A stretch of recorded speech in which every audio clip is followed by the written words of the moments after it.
Water is the lifeline of this community, one of the lifelines of this community. It's very important that we have water. It's a very important resource. This morning, water is now pumping into the city of Groveton's well. Now they're just waiting for the tank to fill. In order to operate the system, we have the latest details on this ongoing water shortage. And as wildfires across the country continue to rage, East Texas is getting some preventative help. We have the local and national details coming up. And today is your last chance to check out some East Texas handcrafted goods. Get an inside look on what you can expect right here on Good Morning East Texas Weekend. And today's a first alert weather day. Strong to severe thunderstorms will be possible later this evening. We'll talk about all those details coming up on Good Morning East Texas Weekend. Caring, committed, proud of East Texas. You're watching Good Morning East Texas Weekend. Good morning, East Texas. Thank you for joining us. Today is Sunday, March 23rd, and we're here to help you make the most of your day. Now let's head over to our first alert meteorologist, Emily Edwards, for a look at today's forecast. And we have a cloudy start to our day today. Yes, it's cloudy, but we're still dry out there. Those rain chances will really start to come later in the day. Again, we've got that first alert weather day in place, so just make sure you're staying weather alert today. Again, right now we're seeing the cloudy skies across the area, but you see there from that live Doppler radar, again, we're dry across East Texas. Now, as we head into the rest of the morning, there might be a slight chance for a few sprinkles and showers, but that really significant chance for rain for those thunderstorms coming later in the day. Right now, temperatures are pretty mild. Most of us sitting in the 60s. It's 68 in Tyler, 67 in Longview, 67 in Lufkin as well, 66 in Atlanta, and 66 in Palestine this morning. Now, again, as we head into the rest of the morning, into the early afternoon, there will be a slight chance for showers. Not a total washout expected, around a 10% chance through the first half of the day. So I think most of us likely staying dry, at least for the first part of the day. But as we head into the afternoon, we'll see a cold front come through, and that's actually what's going to drive those thunderstorms through the late afternoon into the evening and maybe even into the overnight hours. So we'll have more details on that severe weather risk here in just a few minutes. But our friend Sammy Jo here looks like she's enjoying a nice nap. That gloomy, sort of dreary weather this morning really does make you want to enjoy a little nap out and there. Hopefully get a good night's sleep later tonight. Exactly. Thank you so much, Emily. And last night, more than 25 million people in 10 states were under a red flag warning. That includes big cities like Raleigh, Atlanta, and Denver. Currently, Polk County firefighters in North Carolina are trying to contain 3 wildfires. 2 of those fires have burned over 1,000 acres and are currently 0% contained. The county's emergency management team has issued a mandatory evacuation for residents near some of those growing fires. This is after a statewide burn ban was issued on Friday. And in Miami-Dade, Florida, firefighters have now successfully contained the large brush fire that's claimed 27,000 acres since Tuesday. There's still going to be obviously smoke for, days or weeks to go. As of this morning, the fire danger across the nation has mostly improved due to calmer winds. However, many areas will remain dry and the fire threat is elevated for parts of the southern plains. That threat currently spans from the Texas Panhandle to western Nebraska. And here in East Texas, in response to recent wildfires sparking in parts of the area, the government and other agencies have sent aerial backup. It's there to help if local agencies need it. Sitting at the Angelina County Airport is a Super Scooper plane. It was sent by the Texas A&M Forest Service. The plane holds more than 16,000 gallons of water and can scoop that amount of water in 12 seconds. The U.S. Army also sent 2 Black Hawk helicopters. The helicopters are capable of holding more than 600 gallons. They were originally called to help with the Pauline fire in the Sam Houston National Forest. They then moved to Lufkin because of the high fire threat in the area. Are important because of our mobility and where we can get to within the fire versus like your large air tankers and some of your other platforms that they utilize. So we can really kind of help clean up what they call mop up and hit some of the hot spots and really concentrated areas, as well as get really close to houses, if we need to protect the houses as well. The Black Hawk helicopters are expected to travel to San Antonio later today. The Forest Service Super Scooper has plans to stay as long as the fire threat is high.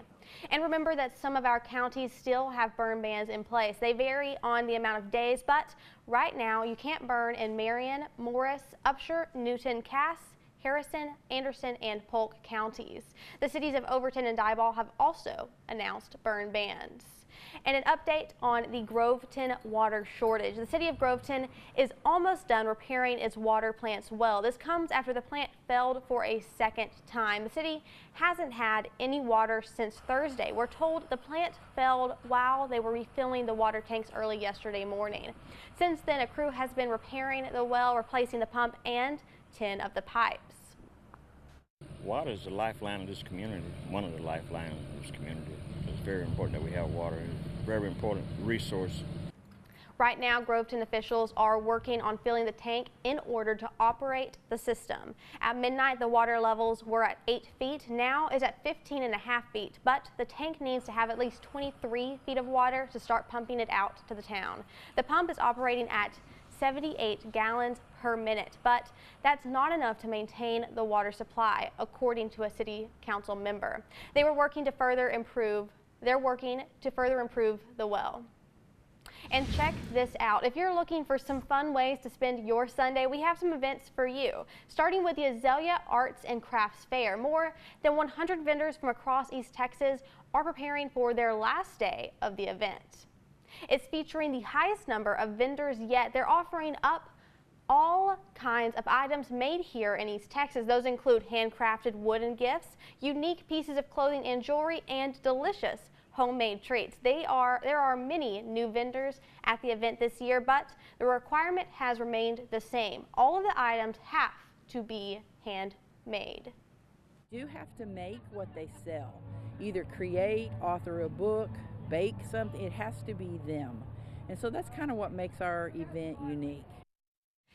If you want to go, the details are on your screen. It reopens today at 11 in the morning and will run until 5 this afternoon. It's happening at the Bergfeld Park in Tyler. There is no cost to attend and everyone is invited. There will also have a concert today.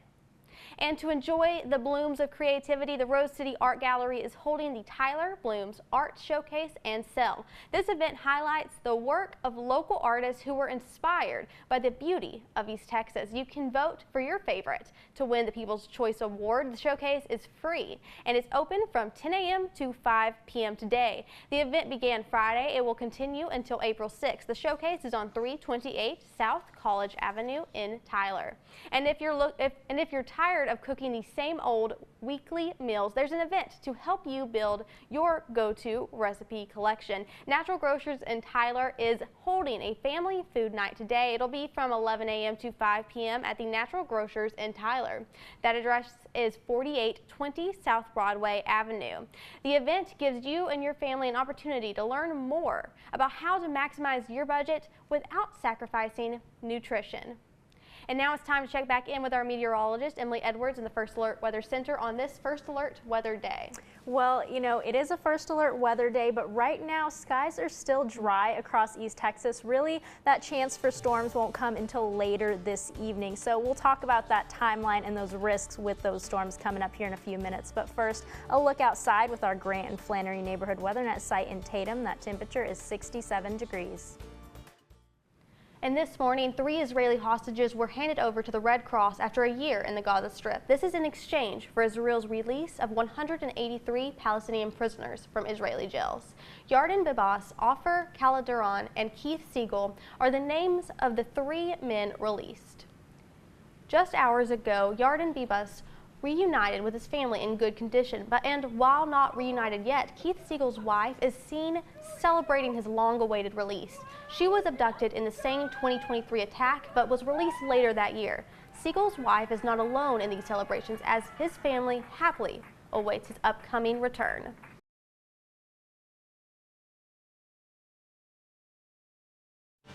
This week, a fight turned into a stampede at a cheer competition. What sparked the chaos and how families reunited? Coming up.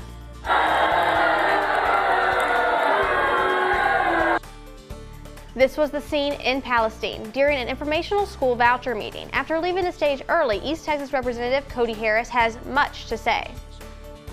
And today is the last day to roll into the East Texas Auto and Cycle Show. From lowriders to the classics, we have an inside look on what the exhibit has to offer. Next, a community is honoring history. See how a local fundraiser is aiming to highlight a hero who was a pioneer of life-changing opportunities. And some big trucks inspired some big dreams for children in East Texas. They had the chance to check out some big kid vehicles while giving back to the community. We have the story. Stay with us. Texas legislatures are spinning the wheel on legalizing gambling and sports betting. What this means for the state if we welcome the billion-dollar industry. Stay with us.